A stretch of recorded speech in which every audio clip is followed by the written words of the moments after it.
But love, it's a funny word because when you say it, you almost feel like it's weak. It feels like something, don't say love, don't say I love you, don't say that because it sounds weak. It's leaders not supposed to love, they're supposed to be hard and strong and etc.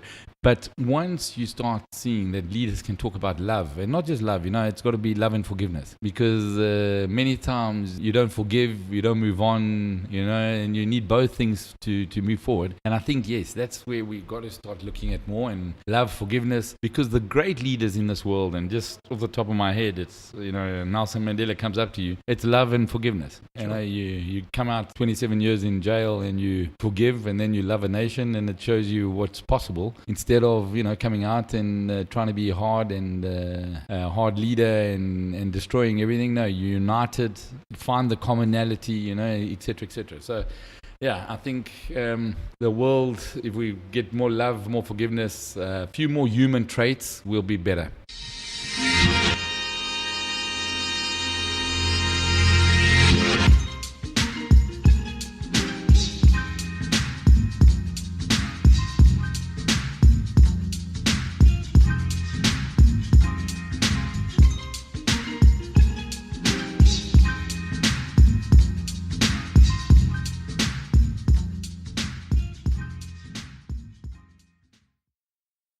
Before I thank you for coming on the show and being with us on our first episode, let's start with why you chose, being the owner of Tim's Garage, to go on a little scooter all the way to Russia. Yeah, it was a mistake. It's something I got into and then I couldn't get out of. And in the end, I'm happy it happened. Okay, so it sort of happened during lunch after drinking a few bottles of wine. My dad said, what would be nice would be for you to go in the little Vespa, 1975 Vespa, to Russia. I thought, yeah, that's a great idea. And then I think the next day I was still suffering from it, and I told someone else, and then it sort of became known that I was going on a Vespa to Russia, and I didn't want to disappoint, so I thought, okay, now I better do it. And it was good. I had a lot of great time with my dad, the two boys, so that was awesome. It was really, really worth it. So no regrets. Tough little trip, but no regrets. We went from here to Prague. We did 3,064 kilometers. It cost me in fuel 87 euros, and then we stayed in everything. We stayed in Formula 1s, we stayed in 5 stars, we ate local, we ate burgers, we stayed longer than we should have in Biarritz, but that's life, and we wanted to enjoy it.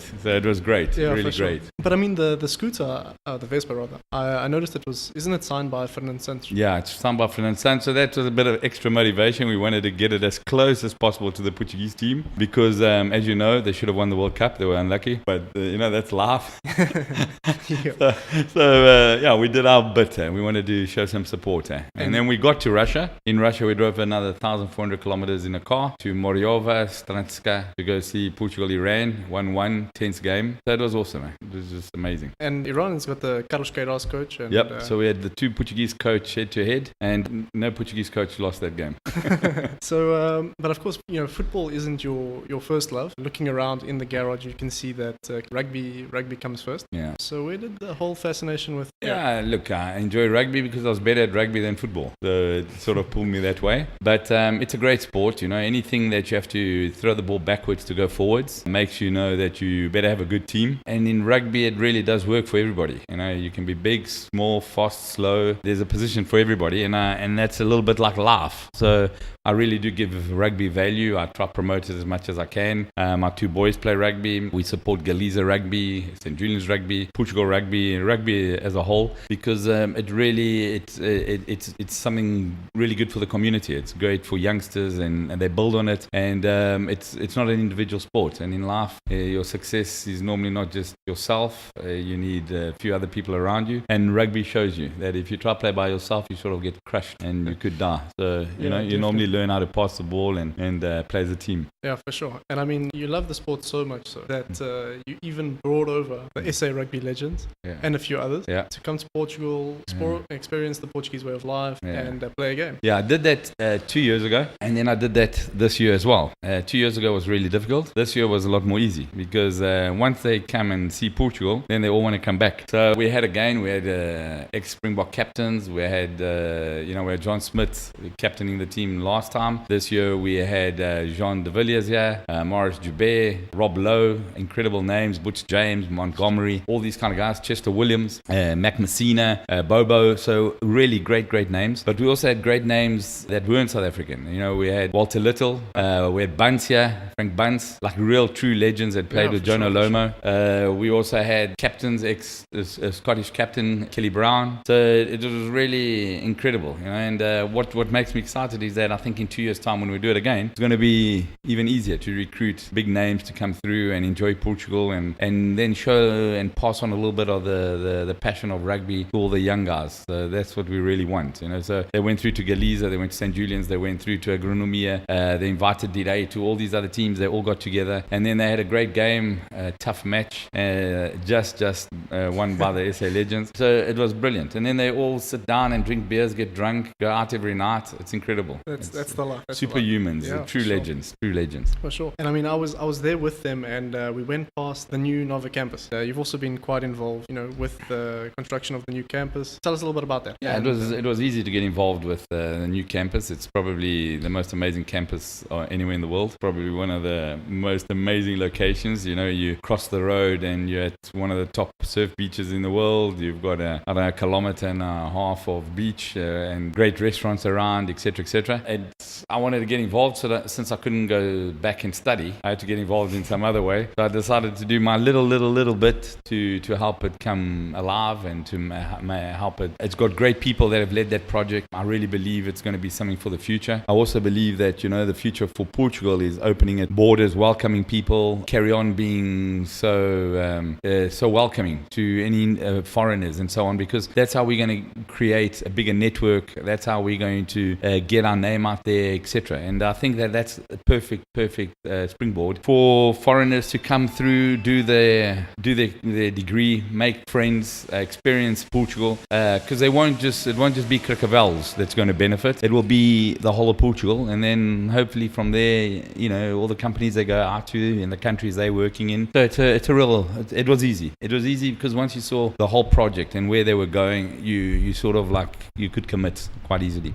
Yeah. And so if you had to go back now, you're 19 years old, you're back in South Africa, you'd make the change? I'd be in a flash. Because first of all, it's I learned a lot when I did my gap year when I finished matric, traveling a while. And I think that now you got the best of both worlds. You can come out here, you can actually start in February or September. If you do want to take a bit of a break, take it. Once you get here, you're in the center of the world. I don't know if you know it's the center of the world, Portugal. If you take a map and you fold it, you'll see that Portugal's in the center. Okay, we're 6 hours and 15 minutes from New York, 2 hours from London, 2 hours from Paris. Great location. We're 25 minutes from Lisbon, a European capital. The whole community here speaks English. All right. If you want to play rugby, there's rugby. We have cricket teams. We have the Cascais Cavaliers, captained there by Lorne Douglas King, famous cricketer. So all that, you're not just coming here to study. You're not coming here to do a degree at one of the best universities in the world. You can look at the rankings and it's incredible. You're going to experience much more than that. You're going to learn a new culture. You're going to make new friends, and that's what's really special about it. And then you can still travel. It's EasyJets, Ryanairs, and all that. For $50 you get around. So 100%, because the education is not just what you learn in books. It's what you learn with life, and you can have incredible experiences, and you're going to learn a lot. I remember the first time I met you. Yeah. We sat down and we were talking about Education Network, and you said to me, if I could go back to being your age, and if I knew what I know today,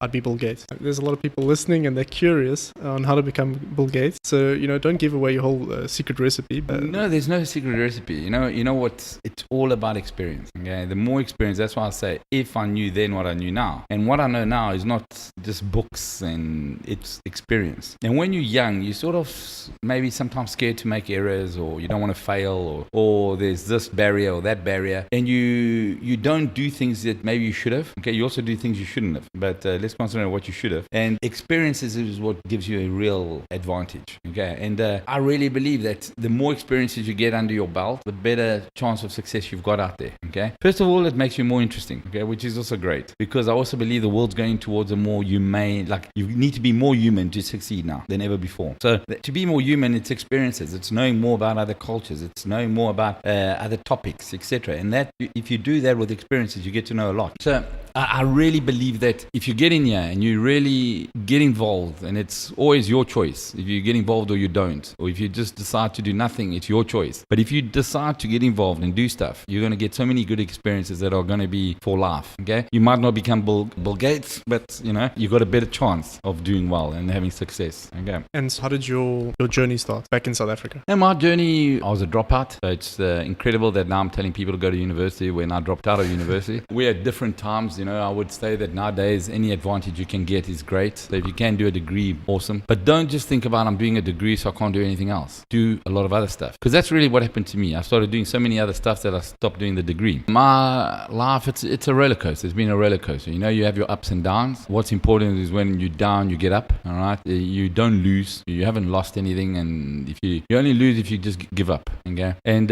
most of the time you come out stronger. It's so true when they say that, the defeats make you stronger. It really is. But then it's up to you. Do you want to look forwards and learn from those and come out stronger? Because if you're just going to cry about it and not getting anything out of it, then you've lost. And it's sad when you see youngsters losing that, because honestly, we overcomplicate our lives. We take things far too serious. We sometimes believe there's no way out, and that this and that and social media, etc. It's nothing. We're one of the luckiest people in the world. We're living in one of the best eras in the world. You just have to look at how long our life expectancies are, how our child mortality has fallen, how we don't go to sleep hungry, how we get time to read books. So all that's brilliant, and we're living in it. So when we aren't thankful for that, then we take life too serious. Okay, so when things are looking bad, etc., I normally say, just switch on CNN or another news network, and you'll see how bad it is somewhere else. Okay, so we have it lucky. We're one of the lucky ones, and I think that we should rather move forward, complain less, and do more. And then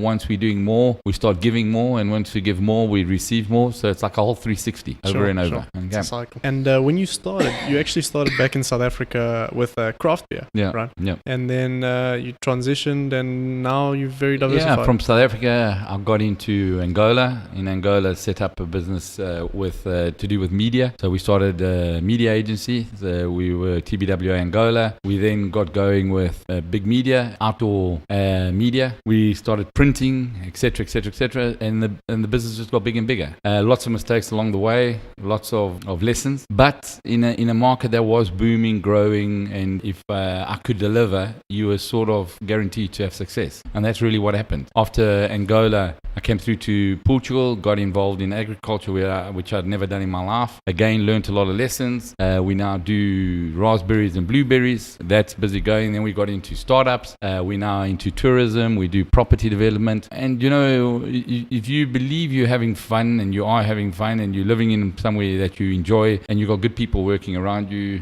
it's easy and it's good fun, Yeah. And that's really what I try to do now. I try to not get involved in projects I don't really want to do, or with people that maybe can't have a beer. So one of my decisions is, can I have a beer with those people? Yes, I can. Oh, okay. Next step. Let's see what we can do. And that's it. And I really believe that with age, we learn a lot of stuff. And if we could know that earlier, it would be a big advantage, But sometimes some of us only learn it at 50, some at 60, some at 70, some never. It's really sad. But in life, you start learning that it's not about having everything. It's about having less, but doing more. Okay. I'm probably in that situation now, and I want to pass that on to my kids. The best way to do that is live by example. So I try to be an example, and that's that. So, online, there's a ton of articles about you and videos where you say something that I think, it's quite interesting. What matters in business are the people, and everything else is bullshit. Yeah, it's true, because you can have the best idea, you can have the worst idea, and it either has success or no success because of the people. So, but then why am I working for you? Because you're a good person. Thanks, man. No, but it really is. If you can't have a laugh, if you're not teaching them anything, if they're not learning anything, it's no good. Okay. At the same time, if it's a business that is just for business, life's too short, right? Because you don't want to have problems with people. You don't want to have problems with partners and all that. So I really believe that if you've got the right people and if you're in the same canoe, rowing the same way, in good times and bad times, funny enough, it's still okay to be doing it. You know, when you got the wrong people, and it's sometimes good times you're having a problem, and even when it gets to bad times, you're like sort of killing each other. That's the worst. You know, so I've seen it far too often that things work because of people. Have they got a good team? Sometimes you got the brightest people, and it doesn't work because there's one arsehole. Yeah. So going forward, what do you think in the next 10, 15 years young entrepreneurs should be focusing on? What are the big problems, the big challenges that perhaps you'll be focusing on and you'd encourage young people to focus on? Yeah, sometimes young people get a bit too worried, very, very like scared about the future, and they fear the future, and they think, there's AI coming and there's robots coming, there's going to be nothing for us to do. That I really believe is bullshit. I think we've left so much work for people to do. There's so much stuff that people need to do, and the things that AI can do and robots will do, great. Okay, it will give us time to do the things we want to do. That's a privilege, right, that will probably come through, and don't worry about things that are still so far away or even around the corner, but that you can't change. Forget it, you understand? And I really believe that you should concentrate on what you can do, what you can change, and concentrate on what you enjoy, what you want to do. Because if you're passionate, if one of my kids had come and told me, Dad, I want to be a lawyer or I want to be a tattooist, and I would have told him, a lawyer is great. But then if he had gone into being, his passion was tattooing, there are some tattoo guys doing fortunes. They're artists, you understand? And maybe that was my kid. And there are lawyers that are struggling. So we've got to do what we like, okay? Because when we are the best chef, we make money. When we're doing things for passion, we write books that sell, we make money. So making money is not the most important thing. But because you're doing the most important thing in your life and you've got the passion to do that, the money sort of happens and it lets you do other stuff. What would I concentrate if I was young? I would really concentrate on being honest with myself. I'd have like an idea of what's important for me, right? And what's important for me, I would sort of like focus on that, and 2 or 3 things, not a big list. And doing those 2 or 3 things, I'd be going in the right direction. Because sometimes young people are a little bit directionless. There's no GPS. They don't have Waze or Google Maps. And it's impossible if you don't know where you want to go. So, and I'm not saying, I want to be a vet or I want to be a big businessman. No. Where do you want to go with your values? And that will make it a lot easier. This is what I believe in. I don't want to hurt the planet. I want to do this. I want to, etc. And you'll start going in the right direction. Going in the right direction, you will find the opportunities. And if you've gone in the right direction, there's opportunities. You sort of guarantee the future. Okay. I would also tell young people to take more responsibility. They've got to start voting. They've got to start putting in the right people in power. They've got to put in people that they know aren't bullshitters. That they know, yes, these guys want to do something that's going to help the world, help us. Because if we're going to leave it for all the oldies, the people like me and all that, we can screw up the world. We're close to death anyway. But the youngsters need to take responsibility here. Right? And I think we need to get more leaders that are young. We need to find guys that want to be politicians and that are going to do the right thing. We need to really get into CEOs that are going to see the world in a different way. But, it's all in your hands. It's going to be your decisions. Will you guys do it or not? But I really wouldn't worry about what's going to happen and that there's going to be this and overpopulation. Don't worry about it. The world's an awesome place. Things get sorted out. And let's just worry about what you can do. Definitely. I think a lot of people listening probably going to follow entrepreneurship. And you said, do what you're passionate about, and then eventually, the revenue comes in. Is it easy being an entrepreneur, especially at your level? No, it's not easy. But if it was easy, you'd probably be on the wrong route. Right. Okay, you'd be doing something that you're going to find out that was wrong. Okay, because there was going to be something wrong with it. Because if it's too easy, I think you've got to do stuff. Because like I said, once you've got the experience, you'll start doing the stuff better. You'll start making friends. If you're an entrepreneur that's management, you'll find good guys that are marketing. You'll find good guys that are tech, the software guys. But you need to get out there, okay? And don't stick to little clusters. Don't only sit with the guys that study what you study. Go out, move around, because it's important. You always got that slogan, it's not what you know, it's who you know. Well, then do it. So I would say that it's never going to be easy, but life's not about being easy. It's about, doing the stuff you believe is correct, and sort of life happens. And it's not as difficult either as we think. It's not, you don't need to read 10 self-help books. You know what I'm saying? Keep it simple. Do the basic stuff and you'll be okay. The failures. Yeah. Did that have a big impact on you? No, you must fail. And when you fail quickly, say sorry, move on, learn from it. Don't go into any business thinking I'm going to fail, so I'll learn something. No. You go into a business thinking it's going to work and it's a unicorn in your eyes. Okay, Yeah. but at the same time, if it's not working, don't be stubborn. Don't be an idiot and keep doing the same thing over and over, because that's what Einstein said is stupidity, is doing the same thing over and over and expecting a different outcome. You don't do that. You move on and be truthful with yourself and listen to people.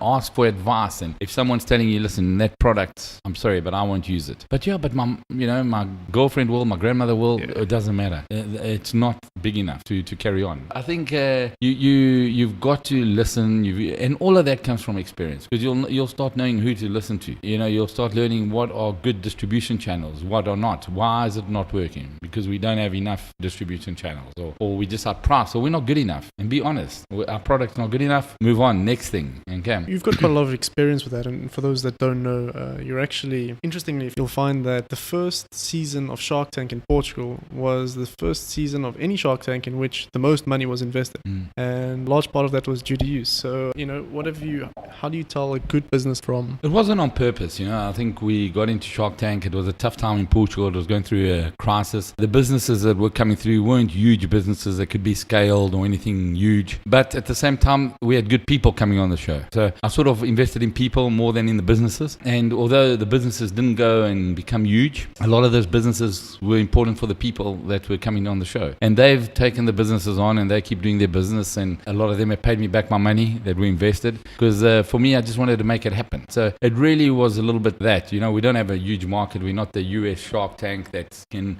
put up an ad and sell 20 million soaps on a rope. It doesn't happen here in Portugal. So for me, it was important was just to try it out, risk it a bit. Yes, if we make some mistakes, we make some mistakes. But at the same time, invest in people. We looked for good people. So what big challenges would you like to see solved in the even near to long term future? Is there anything that you see that you think, we should really fix this? No, I think what we should really fix is the leaders we have in power. I really believe that, because I see leaders that are trying to build more walls instead of bridges. I see leaders that are trying to become more internal than external. I see leaders that are scared, that believe that everyone is out to get them. Okay, and the world's not really like that. If you travel and you see and you meet people and you talk, you'll understand that we're all quite common. We all have the same dreams, and we need to start picking leaders that will unite, that will do that. And with that, a lot of our problems will start getting solved. I also believe, honestly, that we do need to start. I think we are starting to go on the right direction. Even with climate change, we're starting to, per person, use less CO2. And it's unfair for us to say yes, but the Chinese are coming up and they're going to use a lot more CO2, and the Indians. But the Western world, it's we're using 6 times more than a Chinese or an Indian person. So they've got all the right to come up to our standard of living. What's good is that we are starting to use less, so it means that they will also use less getting to our standard of living. And that's where we've got to start going towards. I think we have to be very just pragmatic on pollution. I think it's so simple. Don't throw plastic, don't use plastic. Try and cut out plastic, and as much as we can do on that, 100%. So these are simple things that we can do. But it always comes down to leaders. If in any company, in any country, in any family, if you don't have a bit of a leader, or you're in trouble. And I think there's various places in trouble at the moment just because we don't care. In Portugal itself, 40% of people don't vote. Wow. It's a scary number. Yeah, so it's our responsibility there. Yeah, definitely. And before the show we were talking, and we were talking about the Elon Musk interview on JRE recently, and he said it. I think he said it perhaps best. He said, love is the answer. No. This is coming from Elon Musk, No. who usually the answer is a rocket that lands itself. And No, I agree with him. If we all had to have a little bit, one more whiskey and have a smoke, I think there'd be a lot more love, and it would be impossible to go and cause shit when we're in that kind of a mood. You know what I'm saying?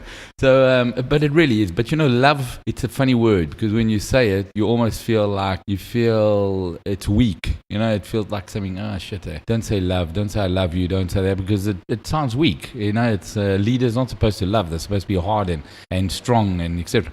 But once you start seeing that leaders can talk about love, and not just love, it's got to be love and forgiveness, because many times you don't forgive, you don't move on, and you need both things to move forward. And I think, yes, that's where we got to start looking at more, and love, forgiveness, because the great leaders in this world, and just off the top of my head, it's, Nelson Mandela comes up to you, it's love and forgiveness. Sure. You come out 27 years in jail and you forgive, and then you love a nation, and it shows you what's possible, instead of, coming out and trying to be hard and a hard leader and destroying everything. No, you're united, find the commonality, et cetera. So yeah, I think the world, if we get more love, more forgiveness, a few more human traits, will be better. Oh, definitely. Just to round things up, Education Network, company you started. Apparently, you mentioned the other day it was to bring over better rugby players from South Africa. Yeah. But now it's grown into something else. And now we're bringing over students from South Africa, come study at Nova, study in Portugal, experience the Portuguese way of life. And of course, more than anything, grow as individuals. As you said earlier, it's about growing. Do you think that in the next few years, we'll see a lot of South Africans coming over? Yeah, I think we're not just South Africans. Nova's already got the most German students outside Germany. But I believe that we do need to attract more outside people. It just adds value to Nova, and it adds value to them when they come here. It's a win-win. I also believe that Education Network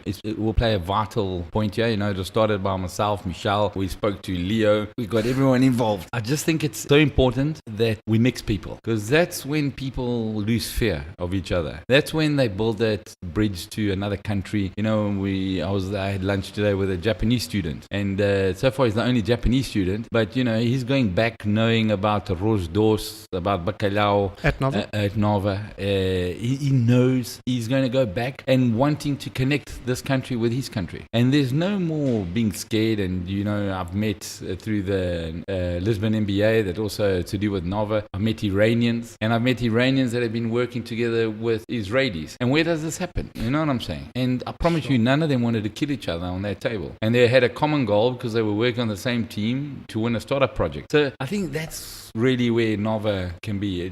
Portugal's always been good at mixing. We've gone around the world. We've never been a country of walls. And I think now with Nova and teaching in an international language, it's all in English. It's a huge advantage. We also, if you look at the management of Nova, they want the students to resolve the issues. They give a lot of responsibility to the students and all that. So they're a step ahead even there. Okay, so it was easy for me when we started working with Michelle on this and saying, listen, let's try and start finding some South Americans, South Africans, and one day we'll get into Asia and bringing more students to this place, because it's so good. We want to show it to everyone. Sure. That's it. And so I think this is probably the ultimate test of trust in the company. Let's imagine you're back in South Africa, you got your family there. Do you trust Education Network? Would you trust Education Network?